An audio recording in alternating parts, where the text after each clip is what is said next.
Union power is definitely on the rise, and there's a new idea right at the heart of the conversation. It's called sectoral bargaining. Now, it promises to lift up entire industries, but what if it actually does the exact opposite?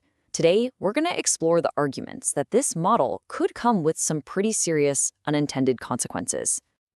So that's really the central question, isn't it? Are we looking at a bold new era for unions, or are we heading down a path that's just filled with unintended risks? And look, this isn't about being pro or anti-worker. It's about taking a really critical look at the potential fallout from a major policy shift. All right, so here's our game plan. We're going to start by getting a handle on this new union push and defining our terms. Then we'll dive into a pretty surprising claim that this new model could actually harm a worker's voice. From there, we'll check out the economic red flags the data is pointing to and even explore some unintended consequences for things like free speech. And we'll wrap it all up by asking a really crucial question. What are we truly measuring when we talk about success? Okay, let's start with the basics. To really get the arguments against sectoral bargaining, we first have to be crystal clear on what it is and, how it's different from what most of us are used to. So here's the key distinction. In the US, traditional bargaining is usually done at the company level. One union, one employer. Sectoral bargaining, it's way, way broader.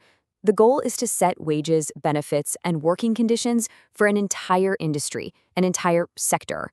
And it covers all the employers, whether they're unionized or not. And here's another term that's going to be super important: right-to-work state.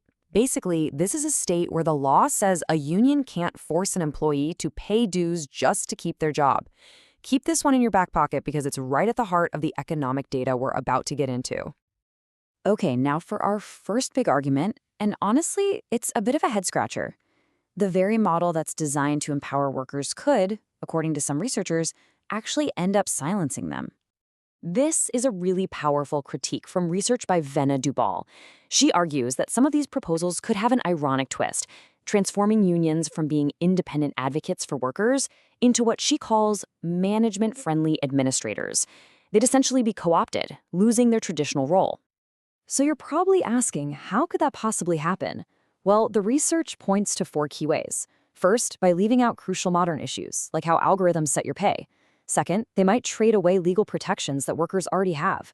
Third, they often use really low thresholds for representation, which means a union might not even have majority support. And finally, all of this creates a huge risk of so-called company unions, organizations that are actually more aligned with management than the people they're supposed to represent. And if you want to see a real-world example of workers stuck in a similar kind of jam, just look at gig workers in the US. It's a 3-step trap, really. First, they're legally classified as independent contractors.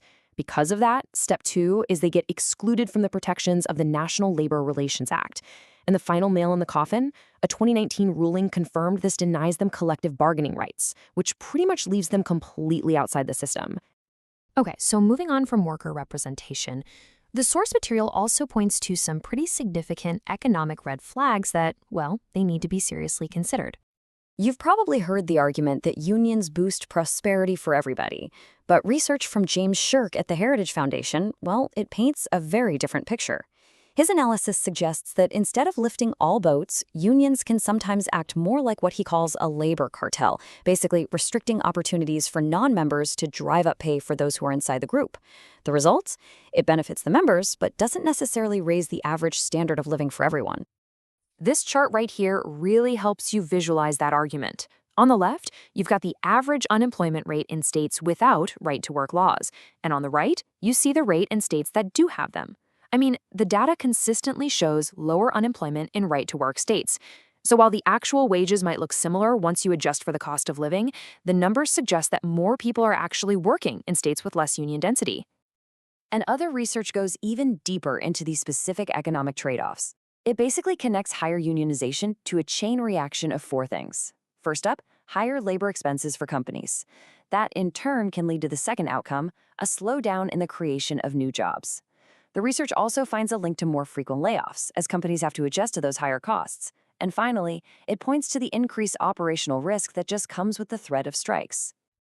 And that last point, operational risk, is not a small thing. I mean, according to the data in their study, the mere presence of a union increases the likelihood of a disruptive strike by a staggering 25.7 times. That is a massive variable for any business to try and manage. And listen, these concerns aren't just theoretical. The sources point to real international examples where these sectoral models have really stumbled. I mean, look at New Zealand. A sector-level bargaining law was repealed just last year because of concerns about high costs and inflexibility. And in France, the entire IT sector couldn't even reach a sectoral deal back in 2009 because employers and unions just could not agree on the key terms. But the arguments don't just stop with the economy. No, the critique actually gets into some more fundamental principles, raising some tough questions about free speech and accountability. Daniel John's 2022 article brings up this really fascinating question. You see, a lot of labor reform proposals try to limit what an employer can say during a union campaign. But the question is, does limiting one side's viewpoint actually help an employee make an informed choice, or does it hinder them by only presenting half of the argument? And then there's what's being called the accountability gap. Building on research from Suresh Naidu, you've got these key questions about who these sectoral boards would actually answer to. I mean, if they don't depend on dues-paying members, then who's funding their representation? And maybe more importantly, how are these representatives held accountable to the actual workers they're supposed to be fighting for? So finally, let's try to bring all these arguments together by looking at what the data can, and maybe more importantly, what it can't, reliably measure. You know, when we weigh all the evidence, the source material seems to suggest a really clear divide. On one side of the scale, you have these economic impacts that are quantified over and over again in studies. We're talking concrete numbers on wages, unemployment, and job creation. But on the other side, you've got the proposed benefits, like better governance, which the sources argue are much harder to pin down and, well, they remain largely theoretical. And all of this brings us to the final critical question that this body of research really leaves us with. What is the true measure of a successful labor policy? Is it those quantifiable economic outcomes, things like job creation and purchasing power? Or is it the less tangible goals, like governance? The answer, at least according to these sources, is far from settled.